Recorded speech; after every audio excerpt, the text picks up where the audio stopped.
शिंदेसाहेब हे कायमच ॲक्शन मोडवर असतात, त्याच्यामुळं आजच ॲक्शन मोडवर आले. त्याच्यातला संघटनात्मक संपर्क प्रमुखांच्या ज्या निवडणुका झालेल्या आहेत प्रत्येक लोकसभा मतदारसंघ निहाय 48, तर त्यांच्यावर जबाबदारी दिलेली होती माननीय साहेबांनी 8 दिवसापूर्वी की आम्ही प्रत्येक लोकसभा मतदारसंघामध्ये गेलं पाहिजे, तिथली संघटनात्मक बांधणी कशी आहे ती बघितली पाहिजे, तिथे जर पदं रिक्त असतील तर ती भरली गेली पाहिजे. तर सगळ्या संपर्क प्रमुखांपैकी किती संपर्क प्रमुख 8 दिवसामध्ये त्या लोकसभा मतदारसंघामध्ये जाऊन आले त्याचा त्यांनी आढावा घेतला. आता फक्त लोकसभा मतदारसंघापुरतं नाही तर आता तालुक्याच्या स्तरावर गेलं पाहिजे, विधानसभा मतदारसंघावर गेलं पाहिजे आणि तिथल्या देखील पदाधिकाऱ्यांचा आढावा आला पाहिजे, अशा पद्धतीच्या सूचना माननीय शिंदेसाहेबांनी आज आम्हाला केलेल्या आहेत. मी देखील त्याच्यातला एक संपर्क प्रमुख आहे 3 लोकसभा मतदारसंघाचा.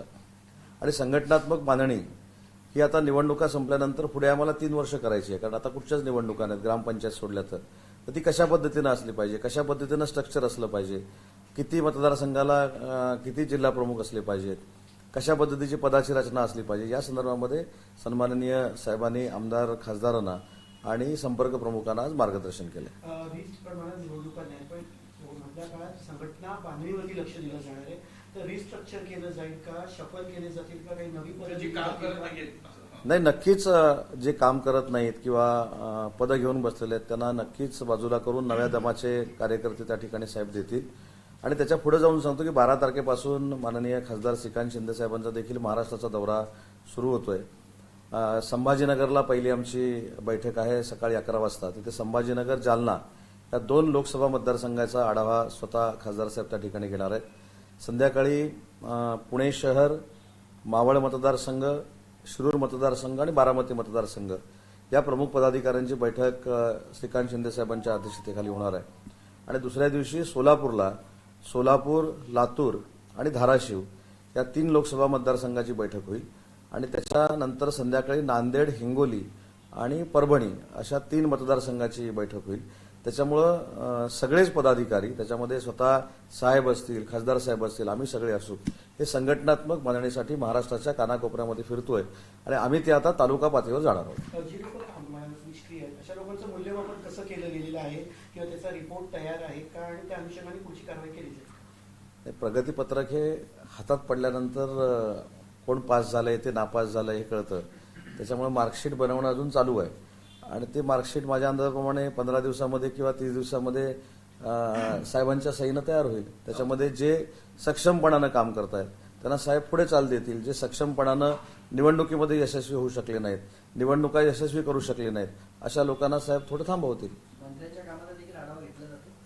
नाही, ते नक्कीच घेतला जातो ना. मंत्र्यांच्या कामाचा आढावा हा नक्कीच प्री कॅबिनेटला घेतला जातो आणि त्याच्यामधनं आम्ही 8 दिवसामध्ये संघटनात्मक कुठे गेलो, आम्ही विभागाच्या मार्फत कुठं कामं जाऊन केली, विभागामध्ये उद्घाटनं किती केली, याचा सगळा आढावा स्वतः साहेब घेतात ना प्री कॅबिनेटला. पुणे कार्यकारिणी तुम्ही बरखास्त केली, त्याच्यानंतर इतर जिल्ह्यांमध्ये सुद्धा अशा प्रकारे तुम्ही विचार करताय की नव्या लोकांना संधी द्यायची किंवा नाही? बरखास्त करण्यापेक्षा प्रभारी म्हणून काही लोकांना ठेवलेलं आहे आणि जे चांगलं काम करतील त्यांना नक्की कंटिन्यू करू. मी संपर्क प्रमुख त्या तिथला आहे.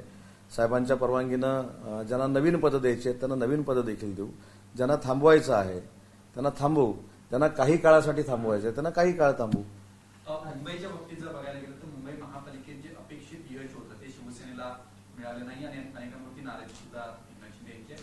त्या अनुषंगानं मुंबईत सुद्धा अशा पद्धतीचं फेरबदल होणार आहेत का विभाग प्रमुखांपासून? आता एक बघा, मुंबईचं एक स्ट्रक्चर साहेबांनी आता संपर्क प्रमुखांच्या निमित्तानं तयार केलं की याचं सगळं नेतृत्व माननीय श्रीकांत शिंदे साहेब करतील आणि त्याच्यानंतर 3 त्याच्यामध्ये संपर्क प्रमुख असतील. त्याच्यामध्ये योगेश कदम आहेत, निलेशजी राणे आहेत आणि राहुलजी शेवाळे आहेत.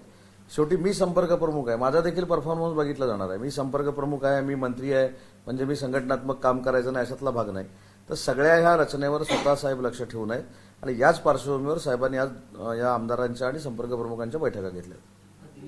एक कार्यक्रम आहे महिला अधिकाऱ्यांच्या संदर्भात, नेमका काय कार्यक्रम नाही, याच्यामध्ये संजय नहार म्हणून जे आहेत सरहदचे, त्यांनी हा कार्यक्रम घेतलेला आहे आणि हा देशातला पहिला कार्यक्रम आहे की एका मातृभाषेच्या सगळ्या IAS ऑफिसर एकत्र येत आहेत आणि ते साहित्याचा विचार करणार आहेत, साहित्यावर बोलणार आहेत. त्याच्यामुळं हा कार्यक्रम संजय नहारनी घेतलेला आहे. त्याला मुख्यमंत्री महोदय देखील उपस्थित राहतील उपमुख्यमंत्री महोदय देखील उपस्थित राहतील. आजच त्याच्या निमंत्रण पत्रिका सगळ्यांपर्यंत पोहोचलेल्या आहेत.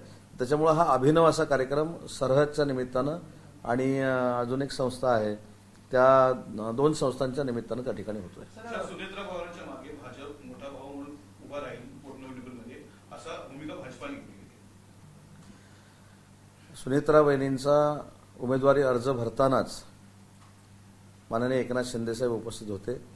त्याच्यामुळं एकनाथ शिंदेसाहेबांनी उपस्थित राहून अख्खी शिवसेना सुनेत्रा वहिनींच्या मागं जशी भाजपा उभी आहे तशी उभी आहे हा संदेश त्याच दिवशी महाराष्ट्राला दिलेला आहे. सर, युद्धाची परिस्थितीमुळे अनेक गोष्टींचा तुटवडा होतोय. त्याच्यामध्ये इंडस्ट्रीमध्ये कर्मचारी जे आहेत परप्रांतातून ते आपापल्या प्रांतात झालेत, त्यामुळे इंडस्ट्रीची अडचणी वाढत आहेत का? कारण परप्रांतात मोठ्या प्रमाणात वर्कर्सचे मजूर जात नाही, आहेत. हा एक गैरसमज पसरवला जात होता की कामगार निघून जात आहेत किंवा करोनासारखी परिस्थिती येईल.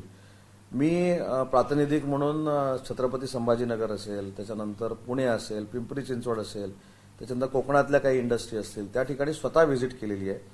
याच्यामध्ये सगळ्यात मोठा जो अडचणीचा भाग होता तो इंधनाचा होता. पण इंधनाच्या रूपानं गॅस जो आहे तो PNG गॅस लाईन जिथनं गेलेली होती तिथे मिळत नव्हता. काही ठिकाणी सिलेंडरचं शॉर्टेज होतं. तर त्याच्यावर आम्ही बऱ्यापैकी दक्षता घेतली आणि तशी परिस्थिती सध्या आता कुठे नाही आहे. नाही, पण संभाजीनगर, ठाणे, अंबरनाथ, डोंबिवली MIDC मध्ये हजारो कोटींचं नुकसान झालंय मागच्या महिन्याभरात, असे काही अहवाल समोर येत आहेत. तुम्ही काय आढावा घेतलाय आणि ते कसं? मी स्वतः छत्रपती संभाजीनगरला होतो, मी स्वतः पिंपरी चिंचवडला होतो, मी स्वतः पुण्यामध्ये होतो, मी स्वतः अंबरनाथची आजच मिटिंग घेतली. नुकसान झालेलं असू शकतं, त्याच्याबद्दल दुमत असण्याचं काही कारण नाही. पण जास्तीत जास्त नुकसान टाळण्याचा प्रयत्न देखील महाराष्ट्र सरकार म्हणून आम्ही केलेला आहे आणि उद्योग विभाग म्हणून आम्ही केलेला आहे. तर नाशिकमध्ये अजून एक धक्कादायक प्रकार समोर आला आहे. एक खासगी कंपनीमध्ये जो बॉस होता तो अत्याचार करतो महिलांवरती आणि गुपजीत पडळकर यांनी त्यांना वेगळं रूप दिलेलं आहे, लव जिहाचं रूप दिलेलं आहे. कारण की जो बॉस होता तो मुस्लिम समाजाचा होता आणि महिला आहेत त्या हिंदू समाजाचा होता. तर ह्या सर्व प्रकार नाही, अशी प्रवृत्ती कुठच्याही जाती धर्मामध्ये जरी असली तरी ठेचली पाहिजे. याच्याबद्दल दुमत असण्याचं काही कारण नाही. गोपीचंद पडळकरने याच्यामध्ये काय म्हटलं हे मला माहीत नाही. परंतु अशा प्रवृत्तीला जात पात धर्मभेद असता कामा नये.